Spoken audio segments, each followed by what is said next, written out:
You found it. Your home for the best content on your favorite team, the Fighting Tigers of LSU.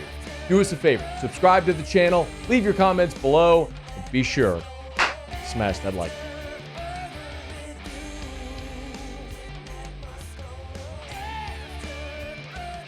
We have obviously been talking so much about LSU Florida State leading up to that game and talking about LSU's preparation. I thought this was a good opportunity to talk about Florida State's preparation, mostly because their head coach, Mike Norvell, met with reporters after practice on Thursday evening and gave the latest on his team and their preparation and how it's been going so far. I thought today was a real solid day for us. It was good, good moments for both sides. Just continuing to push the consistency. First day where we did break up and got a significant amount of time with scouts. We continue to do our crossover work, trying to keep the speed as good as possible. There were some up and down moments on both sides, but I thought it was a really solid work day. Solid work day for a team that has high expectations. Of course, LSU and Florida State both ranked in the top 10. Tigers are a 2.5-point early favorite in that ball game. It's hovered anywhere in that field goal range, plus or minus half a point there. But as of now, LSU, Florida State, it looks like the Tigers are a 2.5-point favorite. And something that Mike Norvell also said on Thursday is that he's taken the opportunity now to begin their preparation for LSU and not waiting until next week. It was really a first day of getting LSU looks at things that we anticipate. LSU is so multiple on both sides of the ball, so there's an opportunity to get a lot of different formations, alignments, schemes defensively. It's a well-coached football team, so obviously we're throwing a lot at them, and I thought the guys did good with that today. So much of this conversation this week has been about Mason Smith, and I understand why. It should be, quite honestly. Mason Smith is a dominant interior player, or has the potential to be, as we well know, a dominant interior player. And when you look at what transpired a year ago in this ball game, where Florida State put up 392 yards of total offense, they ran it for 132. I understand. I understand why, as an LSU fan, or someone looking through the purple and gold prism, you're considering the impact of the loss of Mason Smith. We've talked about it a lot.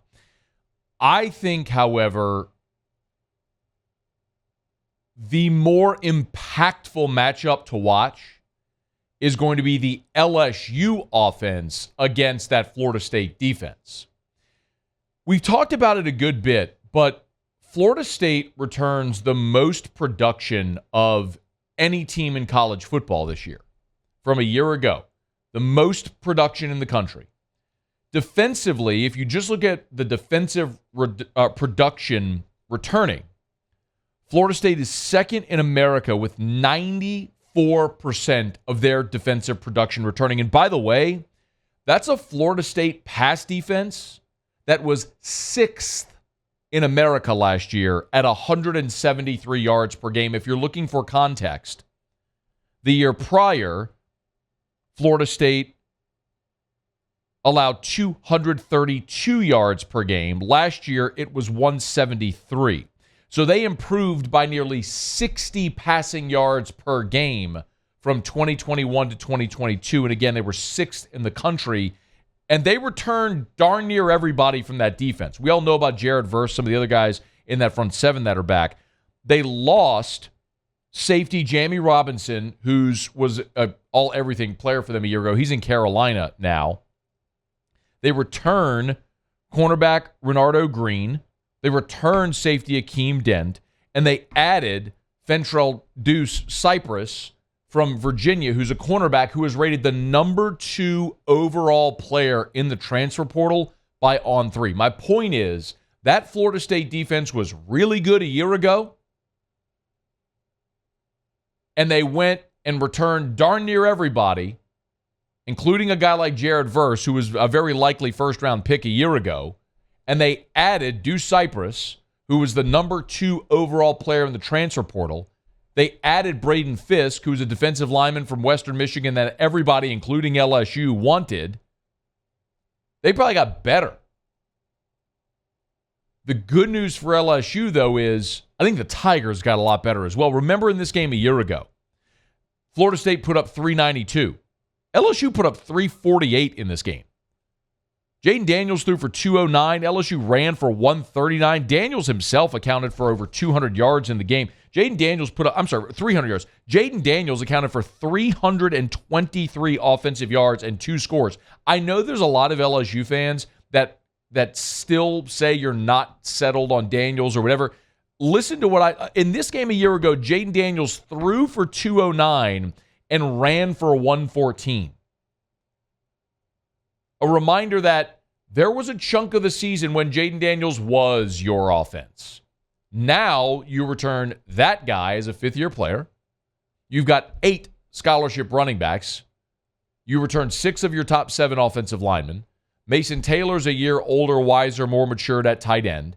And you got a whole herd of big, tall, fast, long, athletic gazelles at receiver.